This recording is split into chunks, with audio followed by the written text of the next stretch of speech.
Simula nga po mga idol ng kunin ng New York Knicks si OG Anunoby ay naging undefeated na nga po ang kanilang team. Yan naman ang ating unang aalamin.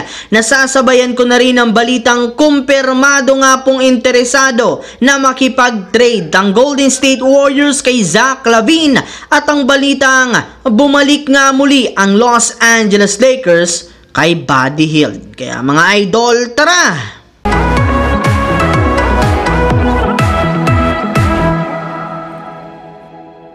Simula nga po mga idol nang mag-umpisa ang season ng New York Knicks, sobrang inconsistent na nga po nila. Sa katunayan, kahit man nagkaroon sila ng magandang panalo, hindi rin naman nga nila ito masyadong nasustain since hirap nga sila na makasabay sa ilang mga malalakas na kupunan na siyang rason ng pagbagsak nila sa Eastern Conference. Ngunit matapos nga po nilang makuha ang kanilang pinakabagong player na si OG Anunoby sa pamamagitan ng trade, bigla na lamang nga pong nag-iba ang sitwasyon ng kanilang team. Sa katunayan, sa pagkapanalo nga po ng Knicks ngayong araw laban sa Washington Wizards, 121-105, umabot na nga sa 4 games ang kanilang kasalukuyang winning streak.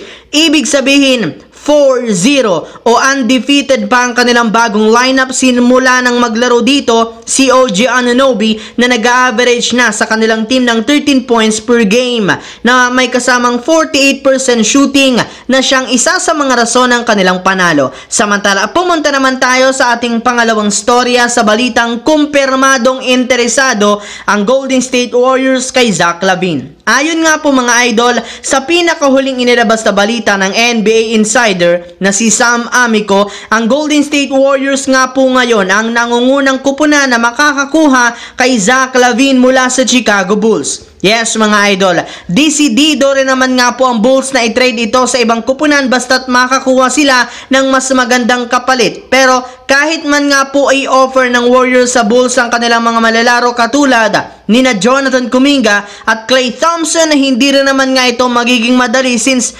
nariyan rin naman ang Sacramento Kings na inaasahang makikipag-agawan kay Zach LaVine sa pamamagitan ng isang trade. Habang dumiretso naman tayo sa ating huling storya sa balitang bumalik nga muli ang Los Angeles Lakers sa pagkuha kay Buddy Hield. Katulad nga po mga idol ng naibalita ko sa inyo, sa unang pagkakataon nga gumawa na ng move si Rob Pelinka sa kanilang lineup sa pagkuha nila kay Dylan Windler. At dahil nga po sa ginawang ito ng Lakers, mas lumaki ang chance na gagawa muli talaga ang kanilang team sa lalong madaling panahon ng trade para maisalba ang kanilang kampanya. At base nga sa kalalabas pa lang na balita ng isang NBA insider, magdedepende muli nga po ang Lakers sa pagkuha sa matagal na nilang target na si Buddy Hield since ginawa na nga itong available ng Indiana Pacers. Kaya dahil dyan, binabalakan na nga po ng front office ng Lakers na i-offer sa Pacers ang kanilang mga players na sina